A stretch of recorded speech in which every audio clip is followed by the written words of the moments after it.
give you a little bit of a reality check. Okay, so this is what happens. So we, as the planners and designers, we dream big, and he's here to make sure we don't hallucinate. So I'm not that much of a hard head. No, what I'm going to walk everyone through before we sort of dive into numbers is a little bit of my approach to how you look at new places and how they can be positioned for long-term competitive advantage. Because cities, just like companies or people, are always changing, right? And what worked yesterday may not work in the future. So when you look at something like this, a lot of people, their first reaction is to think, well, what is all this going to cost? And their mind is so fixated on the cost, they don't look at what it does to the competitiveness of an area and in terms of the attraction that it brings in. So that's a little bit of what we're going to look at here. So let's just start with the situation. Things we can all agree uncontroversially. We've got America's fastest growing city here. We've got a very large student population, and this is important, educated in multiple disciplines. We've got a convenient location that no one can duplicate. We're midway between Austin and San Antonio. We've got this existing traditional core in town square. And just as you guys here can attest to, we have committed citizenry who are committed to maintaining the character and competitiveness of this city for future generations. Fantastic. That said, we have a challenge, right? With growth comes challenge and opportunity.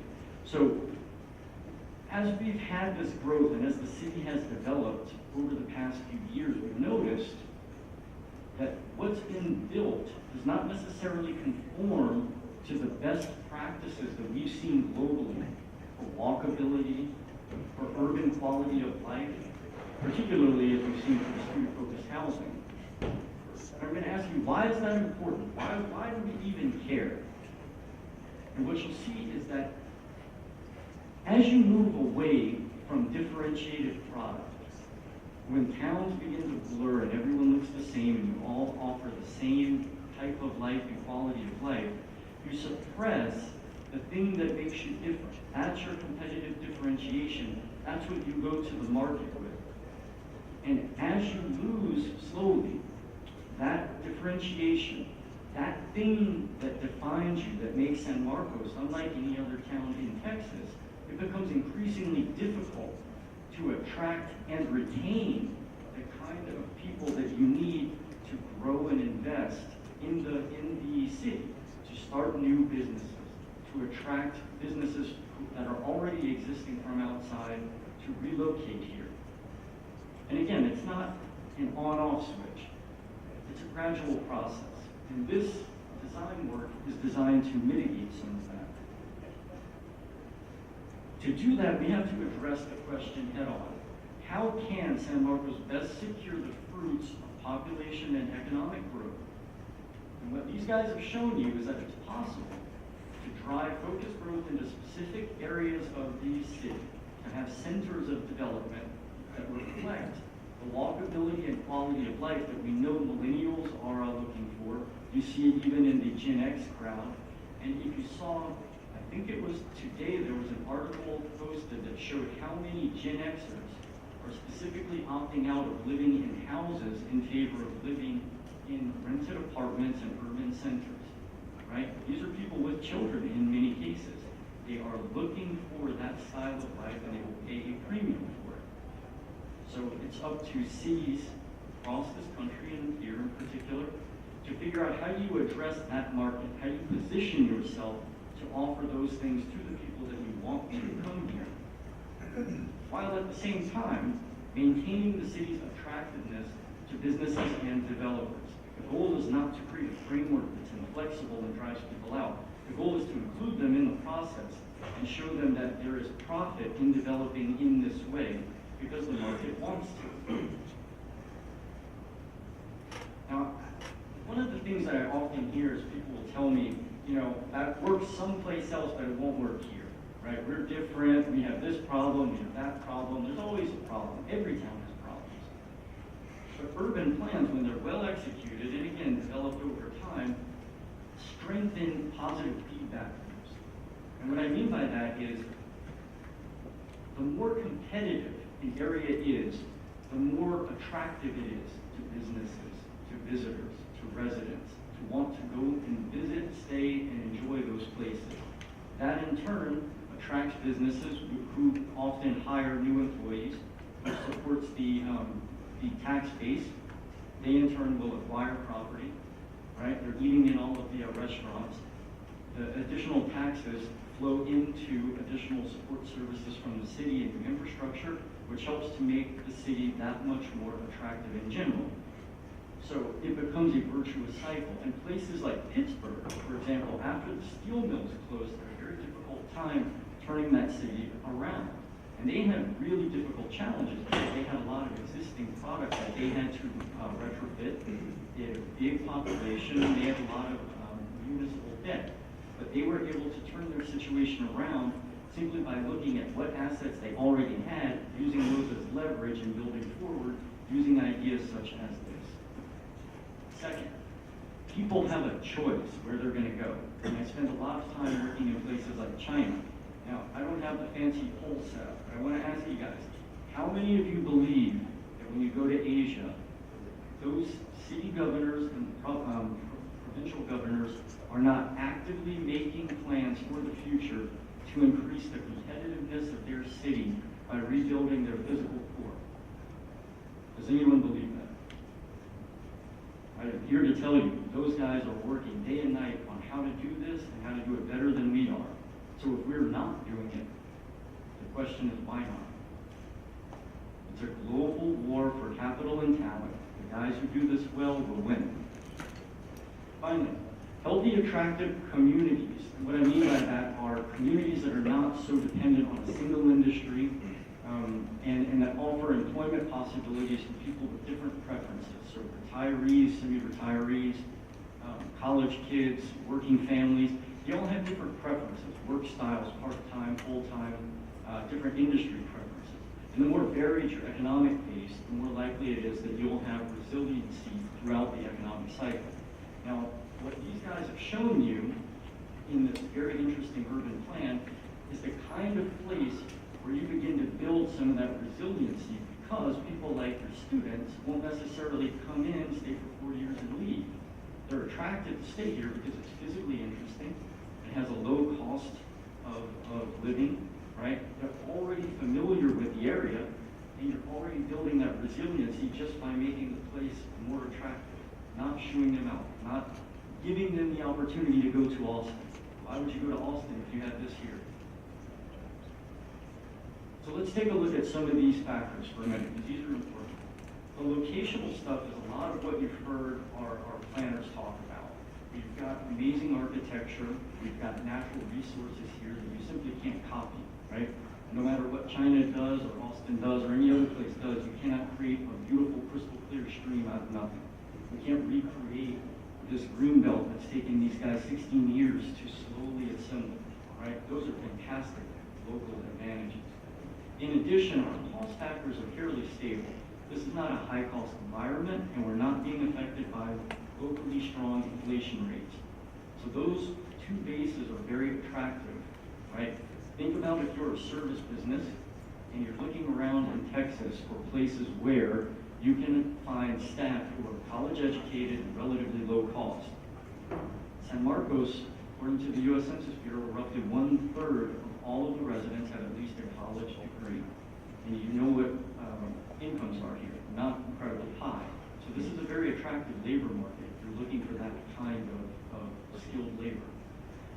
Now, the third point here, the educated youth, is the one that I find the most interesting. It's the most untapped resource from all the conversations that I've had with people and talking, even within our team.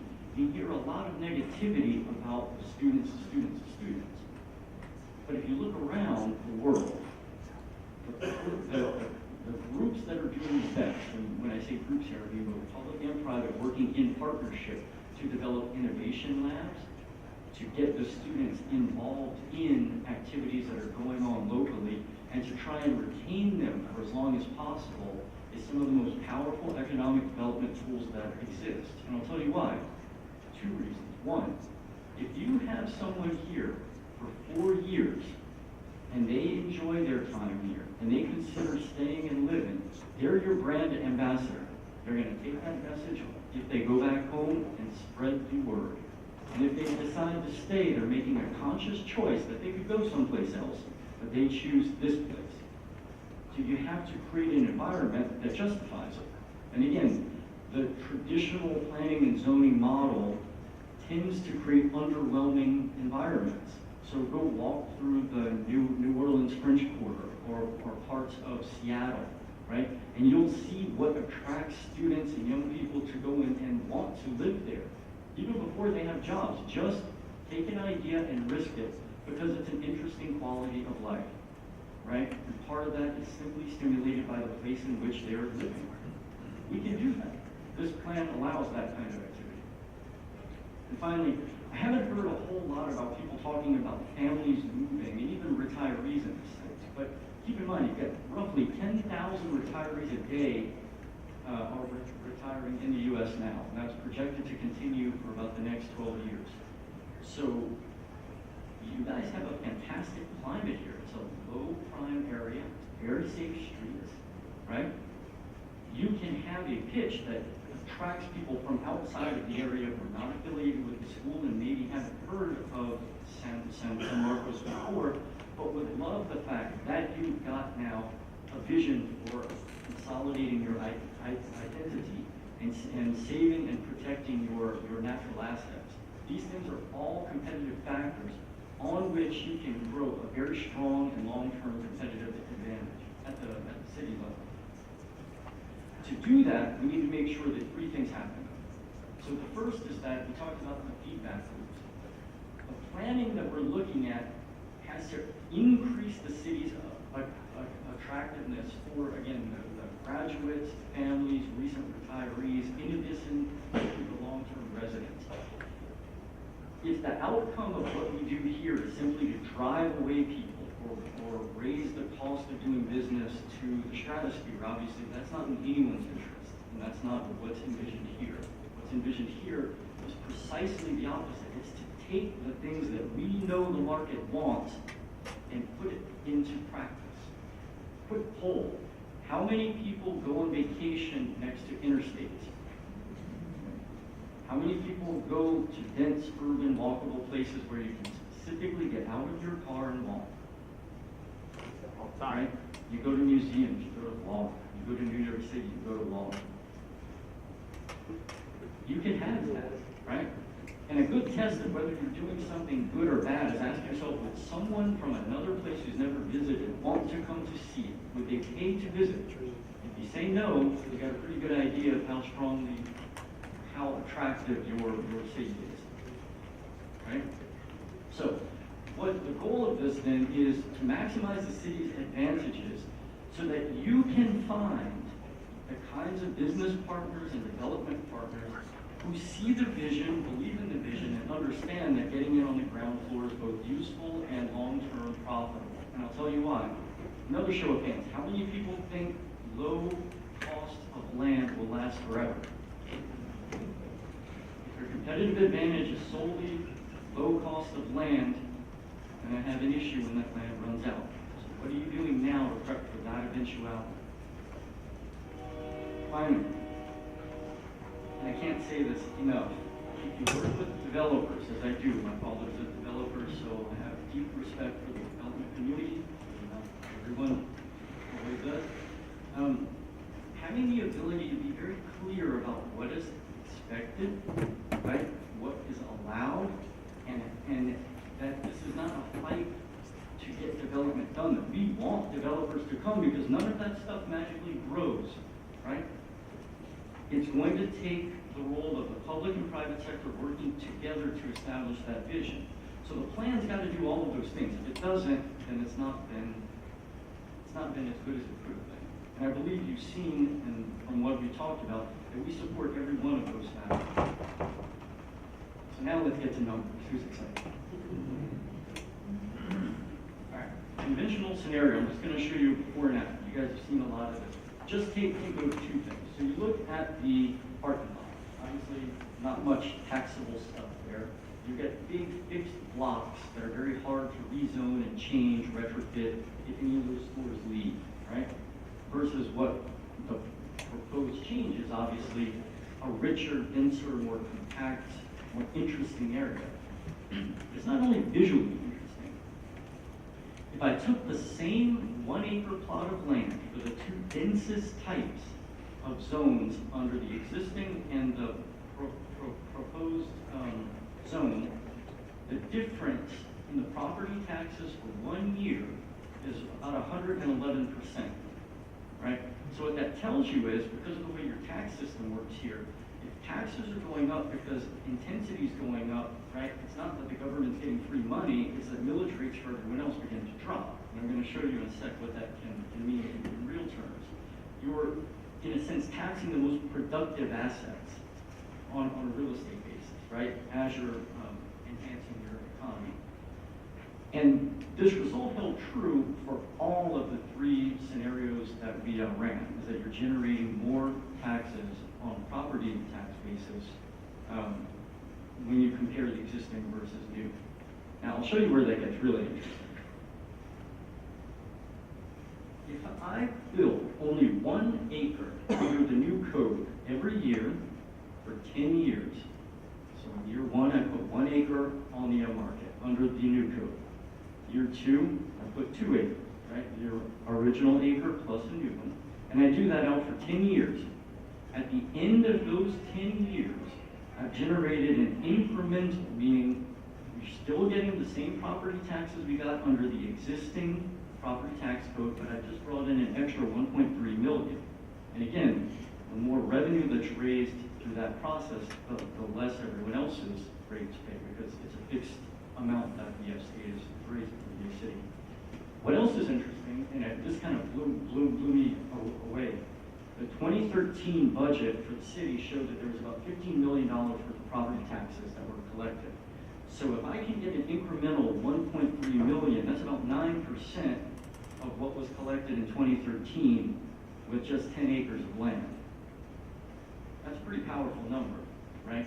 So I'm not suggesting, again, this is, I wrote up there's a lot of caveats here. If you were to assume that you get more development intensity, it's not that at the end of the day, as these guys' taxes go up, everyone else's go to zero, it would obviously balance. But this again goes back to the feedback loop. As taxes go up, you have the potential to retire other debt, maybe fund some of the infrastructure you're talking about, add to city services, again, adding to the competitiveness of the place, right, which is fundamentally interesting. Now, there's a secondary issue here. All those new people who are living along those development districts, they're spending money, right? So the incremental, just the people over the number that would have been allowed to live there by right under the existing code, right, just adding our new residents, over the same 10-year period, I can generate an extra $663,000 in sales tax revenue, which again is interesting because that money's not programmed, so again, that can go to support city services, and you're not raising anyone's taxes to do it. This is just the same revenue raising that's always existed, you just have more people paying into the system. So, to recap, $2 million over 10 years, no taxes raised, right? No additional increments required, and in fact, possibly the ability to reduce other taxes just by changing how we structure and tax the individual entities in the city. And as they say on TV, we're not done yet. Property owners tend to see roughly 15 to 30% increase in property values as a result of being in urban, walkable neighborhoods, right? So this is not something where only one side is benefiting. Because the market demands these products, people are willing to pay a premium to park their car, be able to walk outside of their front door, bring their kid in a stroller, walk 2 doors down, have lunch, have a glass of wine, not worry about getting in the car, walk to the park, and then go home. That's worth something. So what would you expect from the plan then? Residents should get a higher quality of life, higher property values, and again, a distinct sense of place. The city generates a stronger, more competitive infrastructure, more efficient tax regime, and improved economic positioning. Developers, you could expect a 15 to 30% premium for walkable mixed use, enhanced absorption potential, which is important, and fast and clear development approvals. And to wrap up, something very funny, during lunch today, we went to Gill's. You guys all know Gill's? Okay. So as we were ordering at Gill's, there's a sign on the front door. This may be hard to read, but if next time you go to Gill's, read the sign that's on the counter. Their credo, their mission about keeping the money local, being different, being unique, right, being fundamentally your own place, is the same thing we're talking about. And they have made that an economic success story for more than 50 years. All we're saying is you can do the same thing on a broader scale here, starting with the built environment. So that's it. All right, let's do a poll.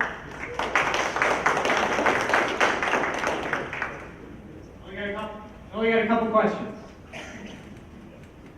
Of the many ideas you heard tonight, which is most promising to you? Select two. All good ideas, but if we had to prioritize. 1, preserve water quality and access to river. 2, more balanced transportation network. 3, cool and varied places to live. 4, real centers for new development. 5, protect and enhance existing neighborhoods. They're all great. This is like a really tough question. But nonetheless,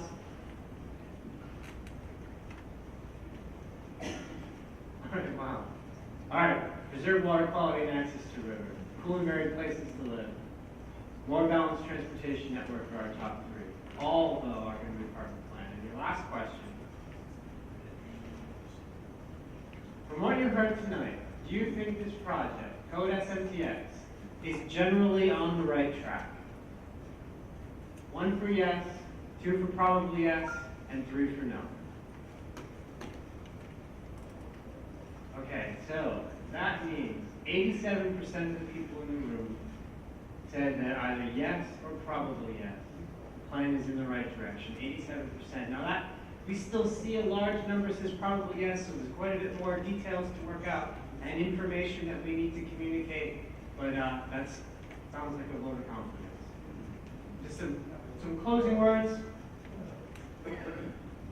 This is really the end, I promise you guys have been so patient.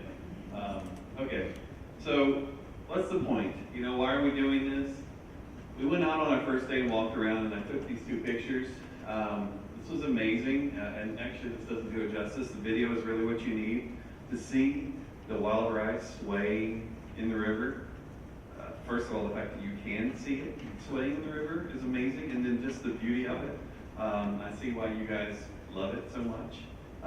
And so what we're also then trying to do is figure out how to strike a balance between the natural habitat and human habitat. You know, how does that work? And that's important. I think that we've heard a lot about how to do it, and we're trying to make sure that we incorporate that into this process. Now, one thing we know is that in some places we go, this is what the human habitat looks like. And when I first put this slide in the presentation this afternoon, somebody was sitting there at the table and they said, "Is that San Marcos?" And I said, that's a shame that you have to ask that, because it's not. But it could be. And, you know, that's just not okay. We work so hard, we fight so hard to protect all the wild rice and all of the stuff that's going on. We need to make sure we also focus on human habitat as well. And this is what proper human habitat looks like. Healthy human habitat. This is what happens when humans are in an environment that's conducive to their survival, that is sustainable for them. They meet, they gather, they enjoy themselves, they spend money, and they have a great quality of life. And then the last thing is too, these kinds of scenes are fading from the American landscape. For those of you who don't know, this is called a sack race. These children are not escaping from an assailant. Okay? And in most places in America, this kid back here has bloody knees because they had sack races in the parking lot of the strip center. Right? So we want to make sure that everything that we do, all of the things we think about, are marrying the natural environment, the human habitat, and describing and defining what you guys think is important and ought to be the future of this place. So what we're going to do now, this is not the end of the conversation. We're going to take the conversation to the back of the room. We've got all the boards pinned up, all these drawings. All the designers and team members are gonna be back there. You guys can walk back there, talk to us one-on-one, look us in the eye, and you guys tell us what you think. Thanks so much, I appreciate everybody.